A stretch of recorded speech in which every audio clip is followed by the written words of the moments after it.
السلام عليكم ورحمة الله وبركاته. براکانم باشن شکر خوالتان رازی بێت. دەمەوێت یەکێ وەڵامی ئەو پرسیار نەبدەمەوە کە داتان ناوە.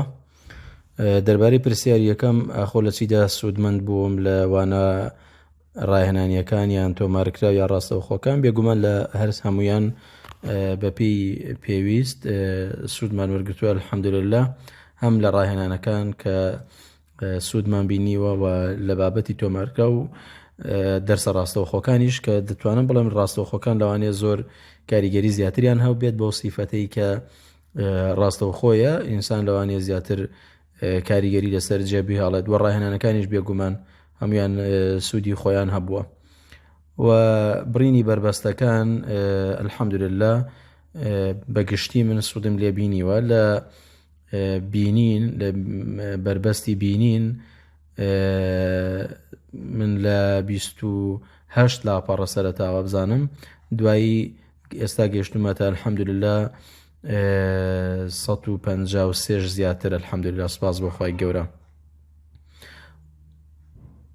و هەروەها لە بەرکردنی بینین سپاس بۆخوا من لەوە زیاترم تێپەڕاندووە، لە 20 دقیقە الحەمدولله توانم 15 دێڕ لەبەرکەم لە بینین، بەڵام لە بیستندا تا ڕادەیەک تا ئێستا شەرخاوم دە دێڕەکە زۆر بە زەحمەت دەتوانم زەبتیکەم. تر لەوانەیە خەلەلەکە لای من بێ پێویستی با ڕاهێنانی زیاتر بێت تاوەکو دەتوانم ئەو بربەستەش ببڕم بە ئیزنی خۆی پەروەردگار، چونکە بیستنەکە لە سەرووی هەمویانەوەیە ئەگەر بینە سەر واقع. و ئەم خولە الحەمدولله گۆڕانکاری باشی تیادا کردوم، من لە خۆمدا هەستی پێ دەکەم بە شێوەیەکی گشتی، سپاس بۆ خۆی گەورە. گۆڕانەکە لە چیدا بووە؟ ئەم لە بەرکردن بە تایبەت من پێشتر دەمتوانی بە 1 سەعات لاپەڕێک لەبەرکەم، دوای ماندووبوونێکی زۆر شێوازی لەبەرکردنم هەڵە بوو، بەو شێوازە نەبوو کە بتوانم دابنیشم. ئێستا بەدانیشتنەوە توانم بە شێوازێکی ئیسراحەتتر لەبەریکەم. بێگومان بیرکردنەوە فراوانتر بووە و دەتوانم لێرە لە جانیبی فێربوون و جانیبی لەبەرکردن گۆڕانکاری دروست دەبێت و ئومێدم وایە ئینشاءالله ئەگەر بەردەوام بین خۆی گەورە بەردەوامیان پێ بەخشێت زیاتریش گۆڕانکاری دروست بێت.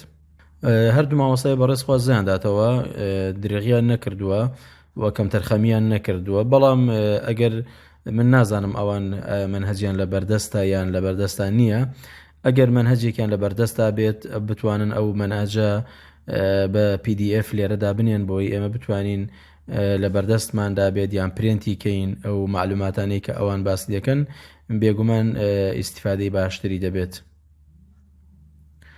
سەرپەرشتیارەکان ماڵیان ناوا بێت درێغیان نەکردووە بە هەموو شێوەیەک، خی گەورە سەلامەتیان کاتر چ سەرپەرشتیارەکان لە مەبەستیان کاک ئومێد و ئەوان بنیان ئەدمینەکان خوازایانداتەوە و بە تایبەت ئەم برا بەڕێزە کاک زانیار من زیاتر ڕەبتم لەگەڵیا بووە، خوا خێری بنووسێت.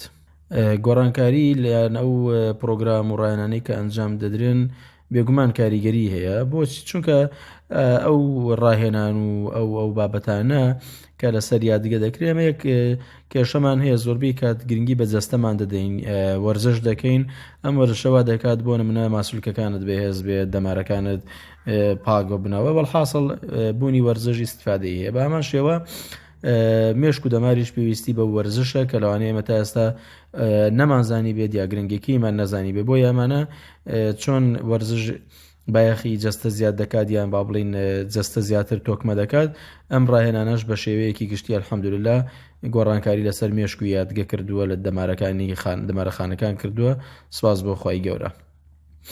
پێشنیار وەڵا شتێکی ئەوتۆم نییە، تەنها دوعای خێر و سەرکەوتن نەبێ بۆ هەموو لایەکتان ئینشاءالله.